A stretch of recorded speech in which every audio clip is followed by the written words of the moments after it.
presentación. Agradecimiento a los dos decanos por darme la oportunidad de estar con ustedes esta mañana y además es un tema que me encanta, esto de hacer conjeturas. Es especialmente divertido. Tengo que decirles que cada vez que me preguntan qué va a ocurrir en tecnologías de comunicaciones, no ya a 9 años, sino el año que viene, siempre lo que sale de dentro es aquí no está yo si lo supiese, con el valor. Así que lo que les voy a contar son conjeturas que son una mezcla dulce entre lo que pienso que pasaría y lo que me gustaría que pasaría. Con respecto a cómo están actualmente las cosas, pues los actores de este teatro de las tecnologías de comunicaciones son los operadores, obviamente en buena salud en nuestro país, y lo digo sinceramente, no solamente por su mayoría en esta mesa. Tenemos, creo que, uno de los sitios más competitivos en ese mercado. Nuestro país está bien. Un sector de proveedores de tecnología es escaso. Unos usuarios, y sí que he hecho a faltar, porque como verán a lo largo de lo que les voy a contar, le doy una tremenda importancia, me falta el regulador. Y si no nos convencemos que la regulación en comunicaciones puede ser motor o destructor de empleo y de progreso, no vamos bien.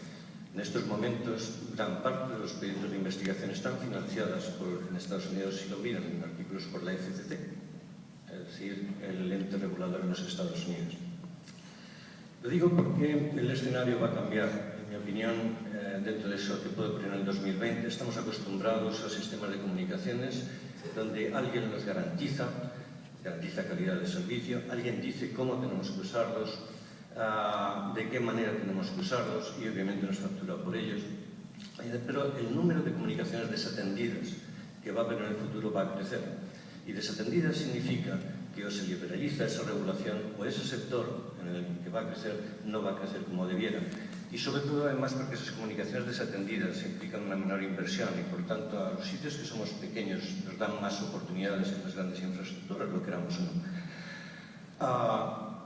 La evolución del operador, el operador cada vez será más operador, orientado obviamente a su negocio.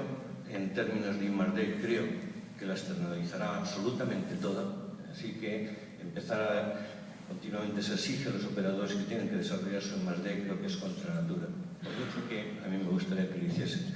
En todo caso, ellos mantendrán una I+D más vigilar las oportunidades y amenazas de ese sector de comunicaciones emergente que les puede provocar y obviamente sacarle el beneficio a la larga. Por mucho que esos sectores desatendidos de comunicaciones crezcan, sí que tendrá que haber una comunicación troncada para el acceso a la gran red. Así que, dentro de ese crecimiento de comunicaciones desatendidas, la primera cuestión es que no son comunicaciones de larga distancia. Estamos acostumbrados a cada vez que se habla de comunicaciones pensar que es sitios muy lejanos. No, la mayor demanda de comunicaciones está creciendo entre 1 y 30 metros. Y si lo analizan, la mayor parte de las veces, cuando intercambiamos información, esos dispositivos están funcionando en ese rango.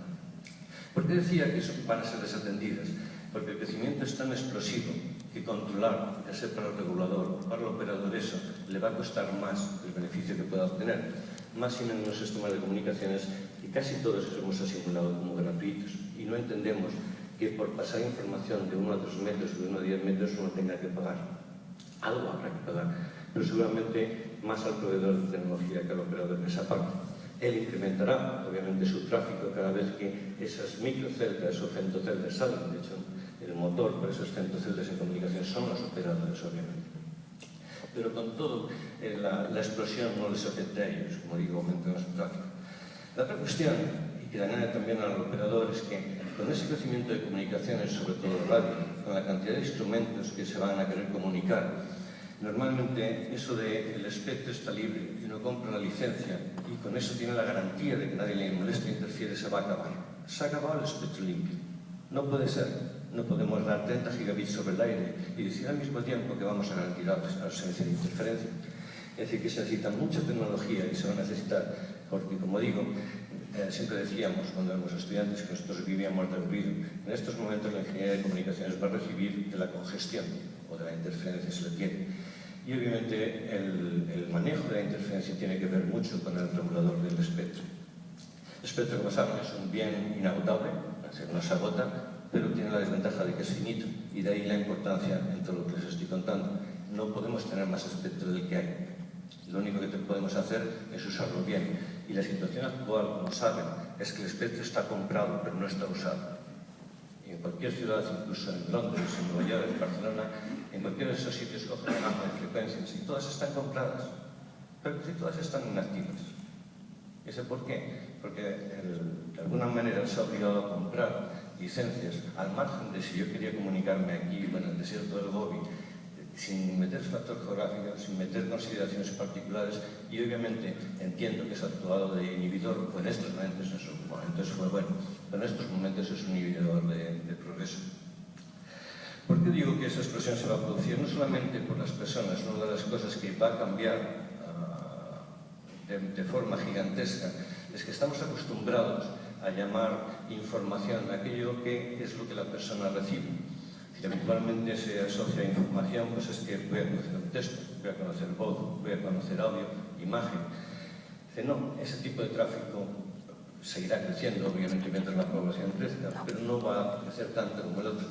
Ahora, el concepto de Smart Homes, Smart Grids, Smart Intelligence, implica muchas comunicaciones de rango corto, y los que se comunican no son las personas, sino las máquinas. De hecho, el nombre acuñado es máquina, comunicación es máquina-máquina.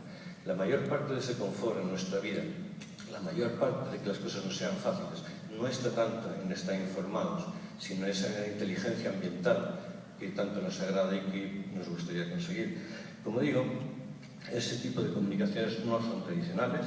Hay que pensar que la forma de ver el espectro tiene que ser un poquito más liberal y diría que más racional y efectiva.